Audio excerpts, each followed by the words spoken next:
What starts as a workplace dispute inside a small barber shop quickly turns into a tense legal confrontation involving trespassing accusations, business ownership claims, unpaid money, and a friendship that completely falls apart in front of police officers. At first glance, this may seem like a simple case of someone refusing to leave private property. But within minutes, officers realize the situation is far more complicated. One man claims he owns the business, controls the lease, and has officially fired the other worker. Meanwhile, the second man insists the barber shop license, equipment, and much of the business itself are legally tied to him.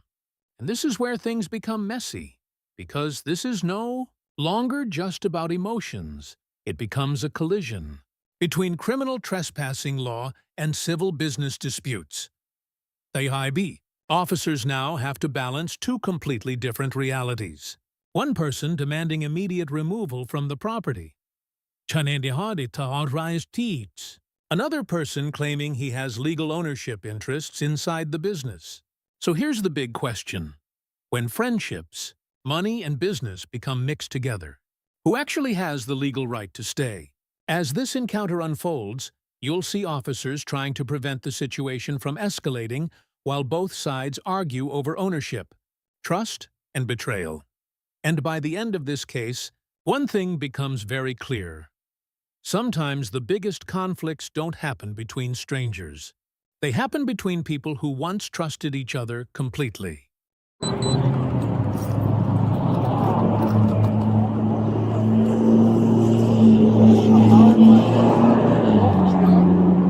Refusing to leave. I texted him, I called him, I told him verbally.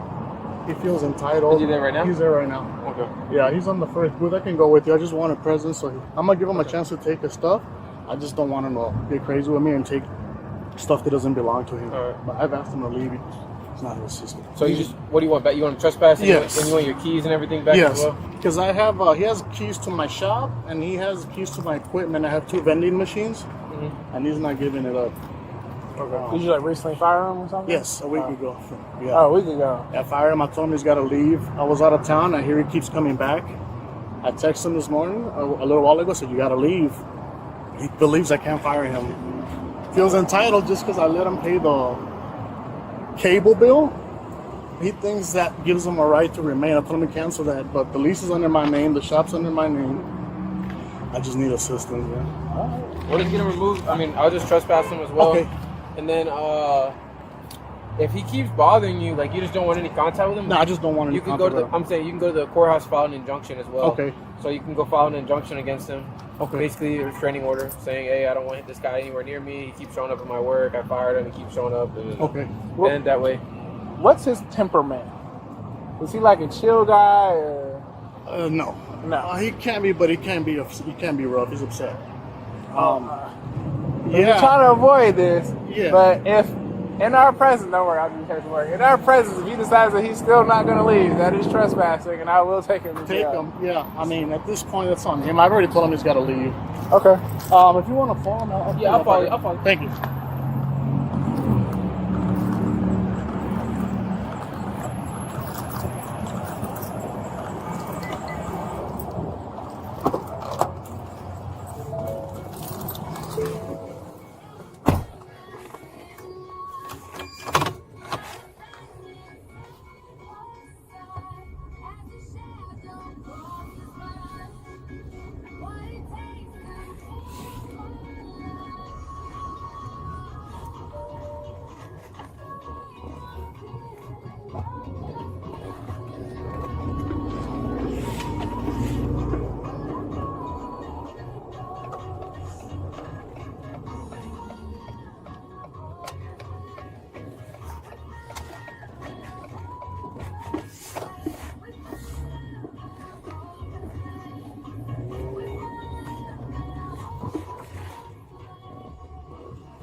officers arrive at one of the most important legal turning points in the encounter. The business owner requests that the former worker be officially trespassed from the property.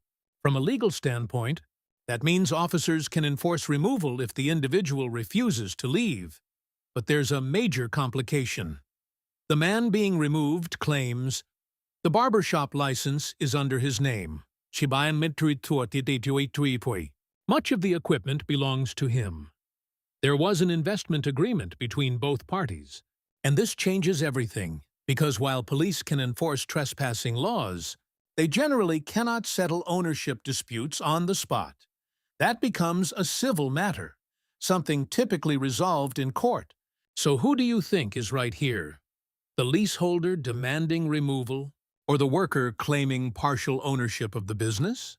Because situations like this show how business partnerships can quickly collapse when there's no clear legal structure protecting both sides. Look, you're fired. You're fired. What's wrong? Get your stuff. You're fired. You gotta go. I got a trespass affidavit. This is my store, not yours. I need the keys to the shop and the vending machines.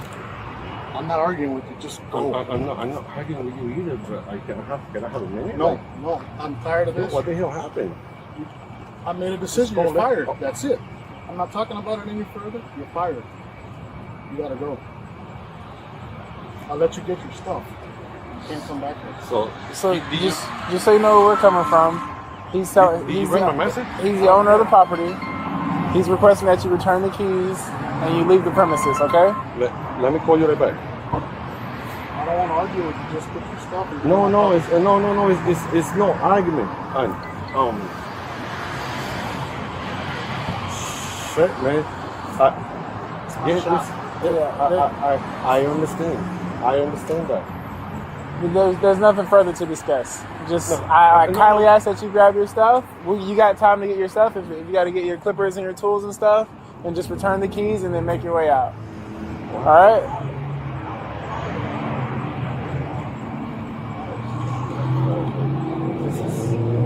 This is more complicated than that. I mean, I understand it's your job and your livelihood, but he is the owner of the shop and the owner of the property. He is the lease is on his name. The shop license is on my name, and all the equipment is mine as well. It's really complicated. We was doing this as a partnership, and I owe him money that I have to pay, and I'm working on to do that. Like I understand your frustration. You're taking shot from you. You gotta go. Hold on, wait. Say it again. You said this is a complicated thing. Okay, I understand his frustration. I owe him a money that I had to pay him. Well, what were you saying? What was in your name? The lease of the barbershop is on his name. The license of the barbershop is under my name. It's not. It's under my name. What does he mean? What is like by the license of the barbershop? What does he mean? It's not. It's under mine. I have the lease agreement. No, Juan, he's not talking about the lease. He's talking about the license itself. What? The barbershop itself is mine. I bought the barbershop. The lease agreement is mine. We're not on this. You never were. It's the lease. Insurance cable that doesn't make you the owner. You have your ID on? Yes, sir. Juan, come on, bro. I'm not blowing. I know you're not. You're causing my business so much money. You're taking money from me. I'm not going to talk to me. How many times have we talked about this? And I told you I was going to go get the loan. You can go. You can go with me. I'm not worried about it. Keep it. You can go with me. Keep the money. I don't even care. Yeah, I mean it's just in his name. It's only in my name. It's just in his name. The license is not. How much equipment does he have to get? He just has the equipment is everything. No, it's not. No. Like at your chair, how much equipment do you have? Chair. What? At your chair. What about it? Like how much equipment? You just had a couple clippers, couple bottles, couple clippers. Yeah. At this stage, officers begin carefully de-escalating the conflict. Notice how they repeatedly explain the same thing. Grab your personal belongings. You're down to our toitra. Return the keys. Leave peacefully. Hai traden hadidu kanidredund. Handle ownership disputes later in court. This is actually a very important law. Enforcement tactic. The officers are trying to separate the immediate criminal issue, trespassing, from the larger business. Disagreement, and honestly, both men appear emotionally exhausted. One feels betrayed after years of helping financially and personally. The other feels blindsided and suddenly pushed out of a business he believed was partially his. Do you think the officers handled this professionally? Or should they have investigated ownership claims more deeply before issuing the trespass warning? Because in emotionally charged business disputes, even small misunderstandings can trigger major escalation. Yes, but this is... So what you have to understand is, we just need you to grab your stuff that you have there now, and if you need to come back later, you can call us. If there's something else you need to deal with, you can call us to stand by while you guys deal with it. But anything outside of you leaving the premise is going to be a civil matter. If you're saying that some equipment is yours and not his, like that's something you guys are going to have hash out in court. Yes, I'm not going to put him in scene and start an argument. Like, I know what's wrong and what's right in this. And the deal that I have with you, I know it took way longer than what it should, but I already have my appointment already. If you want to work it out, we'll do it later, but right now you have to go. Yeah. Okay. We'll talk later, but not now. I'm over it. Stop, please. I mean, you want to go to the place now? Like, Wow. I had an appointment for Wednesday, but they're open now. I want you to leave. That's it. He just wants you to leave. So you got to get your stuff, and you got to bounce, okay? You want to do business the right way, we do it on some later time. Yeah, everything else can be dealt with later.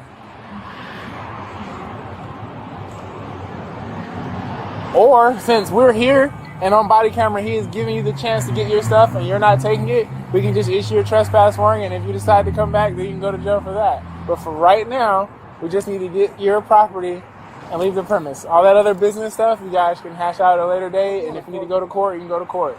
Night waters. No bigger than going. So this is What's wrong with you? What? We'll talk about it later. Get your stuff. I mean, all I need is just my keys. Can I come back to the shop another time? yeah, you can come back for something. Just make sure you give us a call, since there's a delicate situation going on. I need But- my keys too.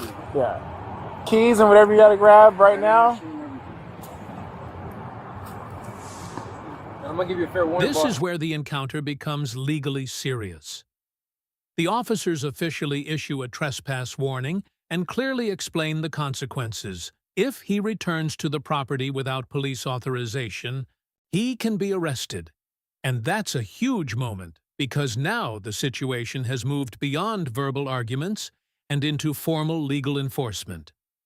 At the same time, the man being removed keeps insisting this isn't just someone else's business. He believes parts of it legally belong to him. And emotionally, you can hear the frustration building. He talks about years of friendship, financial agreements, investments, and promises that he says were never honored. Would you walk away peacefully in this situation? Or fight the issue in court afterward? Because this is where emotions often push people into making decisions that can create even bigger legal problems later. I'll give you a fair warning, boss. We can't stay here all day, and we've asked you more than enough to get your stuff and go.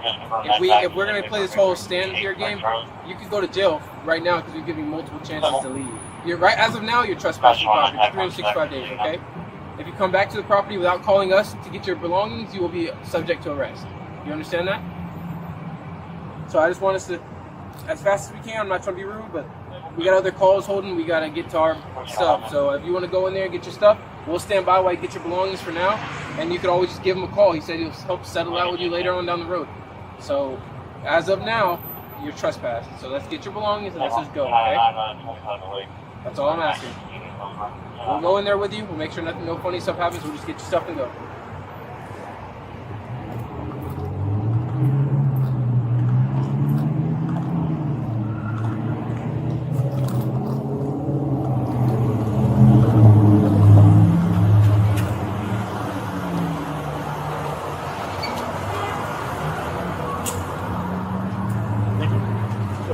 Where does this?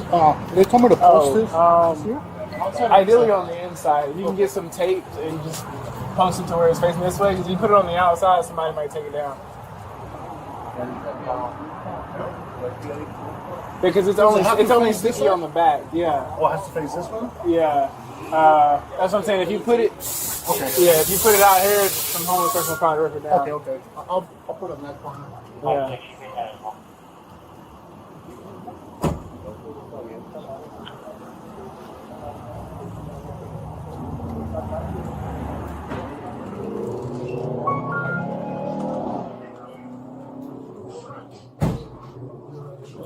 Nice little shot.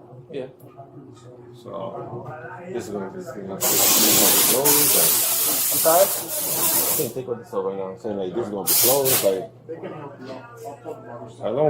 don't have to help me out. Here's the thing. They don't have to help me out. So, if you wanna, whenever you wanna come back, when you got boxes and stuff to take your stuff, just give us a call and we can come back and just stand by while you grab your stuff. If you can't take anything right now, then that's fine. Like nobody's gonna. Is there? Well, I guess it's probably not gonna fit in the drawers. We can have them help you and put it in your car. It's okay. You call or whatever. Yeah, cameras in here, right? Stuff yes. Yeah. So ain't nobody gonna mess with your stuff. It's 43 or something. Issue with him.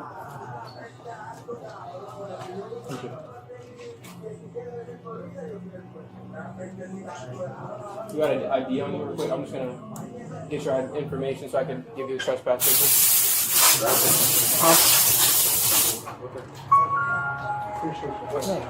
What? So I remember when I was a kid, a long time ago.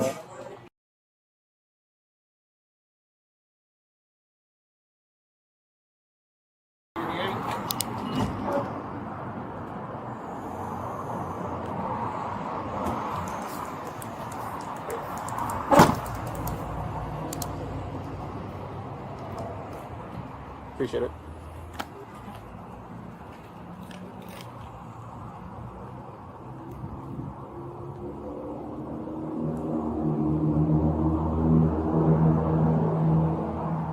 All right, what's a good phone number for you? 813? Yep. 458 5632. All right, perfect. You're good to go, man. And if you do want to get some of your stuff now, or if you want to come back later, like I said, just give us a call. I'll wait for a call, man. This is okay. Just call us. This is gonna take a while. This is not what it looks And it sounds like a civil matter. So like, if you do have some stuff, a lot of this stuff under your name, take it like you said, take them to court. Everything is on my name. Literally everything. Yeah. Except the lease. I got you. Everything is on my name. I got you. Starting with the license that I just took, it's under my name. Yeah. Everything is under my name. I got you. We just gotta. I would just go to. Gotta issue them. I would just go to court. Take them to court. I'm going to win. Yeah. I'm not worrying about that. Yeah. Everything is recorded. Also, I got you. Yeah. That's what my camera is. It's like everything is mine. Okay. Well, if you want to come back, tomorrow, or he said he'll give you. You guys could talk a little later. Give it some time. Let both sides. Let you guys both calm down a little bit, or let him calm down a little bit, and then see if you guys can squash it. He's gonna have to call himself, because I mean. Yeah. I got you. I don't want to get him, like in trouble. I got you. For like calling the ring, Yeah, I hear you. Well, as of now, you're good to go. If you gotta leave. To go this way, oh, I get it. 100%. Yeah. That's crazy. I got you. I just don't want to see you get arrested. You seem like a good guy. I just don't want you to come back and then get arrested for some nonsense. I just found out about all this, like, literally 10 minutes ago. Yeah. You sent me a text 10 minutes ago, told me I have to evacuate. Like, I'm dumbfounded. Like, yeah. As officers continue speaking separately with both sides, the deeper story finally comes out. The business owner claims he purchased the barber shop during the pandemic and tried helping the other man financially for years. Meanwhile, the former worker says the agreement was always temporary, that once he paid back the investment money, ownership and lease control would eventually transfer. Huti McClient Andril. And honestly, this is where the case becomes less about law and more about trust, because both men clearly believe they were treated unfairly. One says he was financially taken advantage of,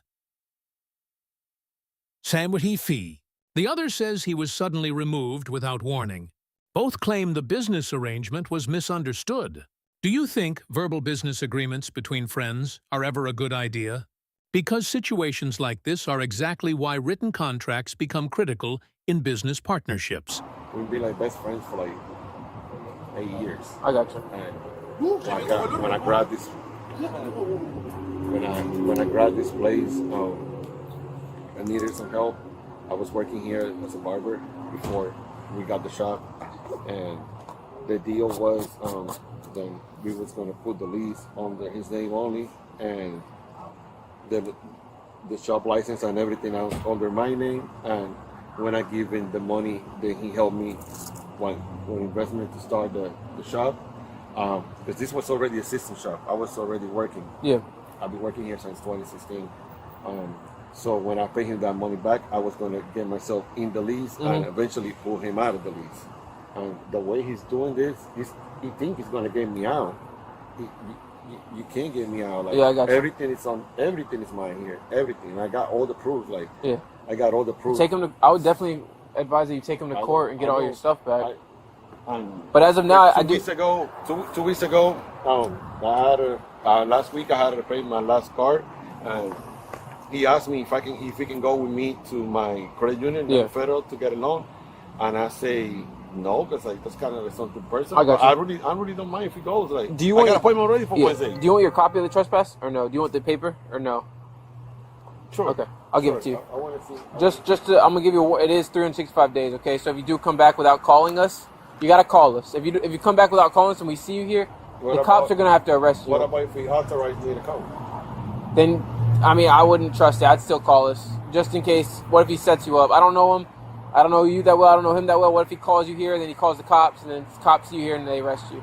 I don't know what beef you guys got right now, or he's got with you. I don't have any. Like, I'm saying what he's got with you. My phone, like it's okay. Let's pretend it's you for a second, and this happens to you and a friend. Yeah. You and your friend never have an argument. Yeah. And 20 minutes ago, you just receive a text and you have to go. So I went like dumbfounded, like just call him right now. Like my kids' mom live with, they all live together. Like this is oh my god, this is so complicated. Give me a few minutes. I'm gonna get that paper for you. Okay? Go ahead. No, you're good, man.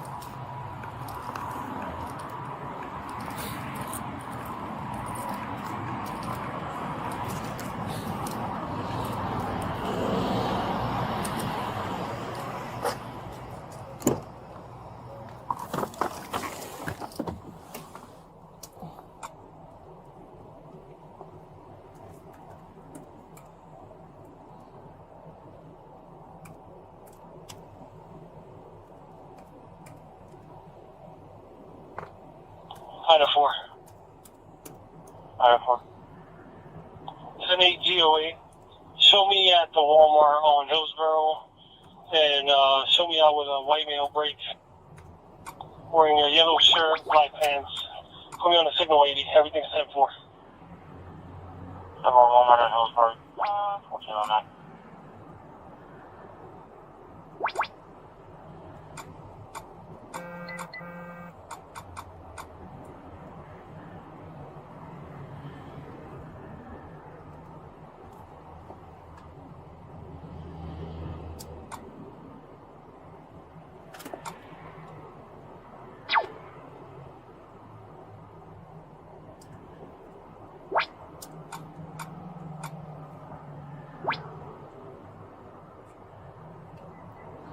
So he's waiting for. He wants his copy.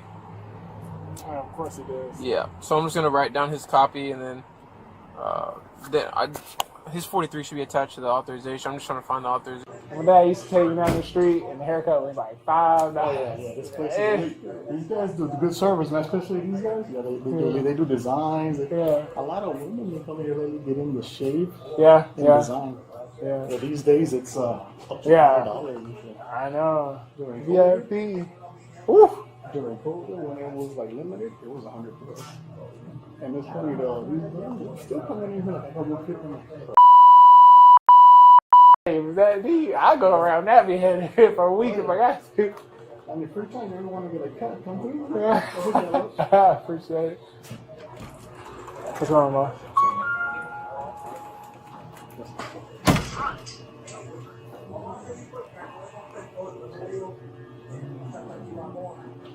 mean, I was really hoping to do everything now. that's a lot of stuff. But he don't have a box and nowhere to put it. What's the number on that? 20. Oh, okay. When you just got this? Yeah. Okay. I was hoping not to, but Yeah, you gotta do it. You gotta do it. So the one sticky thing is though with ¿Tienen tape aquí? ¿Para pegar en una pared? ¿Tienen tape? Sí, eso es muy dice. But yeah, so you said this got to face outdoor, right? yeah, you want it facing out. But with plazas though, it's if you can get the owner. I had to look it up. It may already have one, but if the owner of the plaza does a trespass authorization, it's stronger than one just for your because shop. my unit, Yeah. I gotta talk to him. So like they have to be like right here. Está bien, yo compro. Ese papel lo van a pegar, no va a entrar más nadie aquí. Todo sí, estamos todo sigue normal. Él o por él.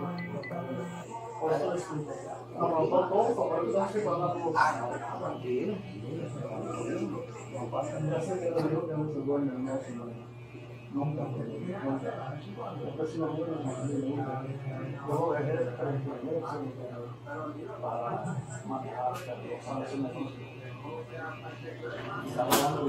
Se recongeló el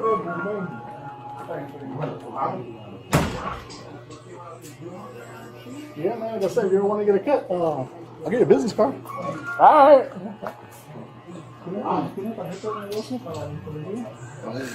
Para cortarlo.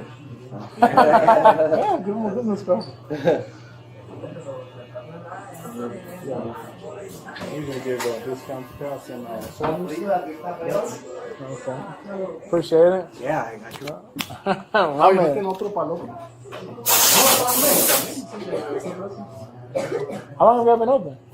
Oh, this place I inherited. I purchased this in 2020. Oh, The okay. owner prior to me, he had it for 7 years before me. Okay. Yeah.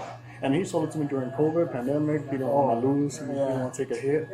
I said, you know what, let me take that off your hands. 25 G's cash. He said he wanted 40. We dropped it down to 25. Yeah. Made a deal. It was like 2 barbers at the time. Nobody was coming in. I trusted in him. I'm like, yo, listen, let's just make this, build it up. I don't anticipate it's going to take money from me, but I guess you live and you learn. Yeah.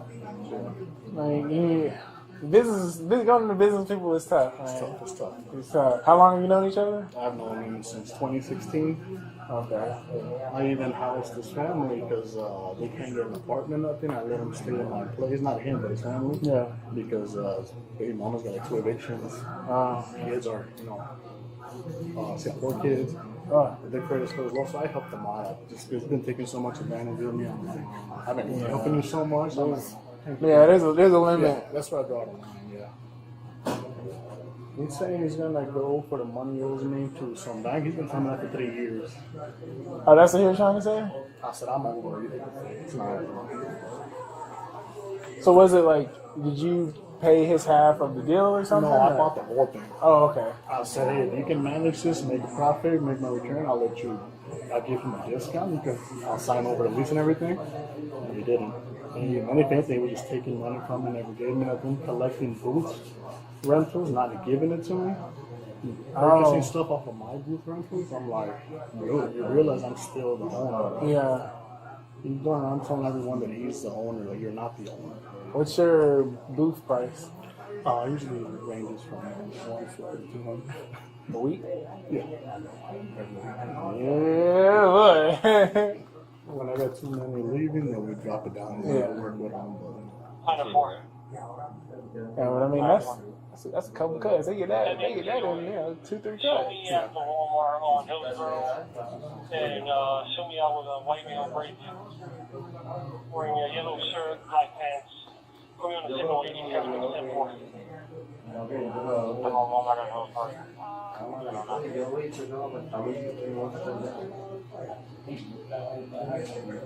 I'm gonna see if he needs anything. Okay.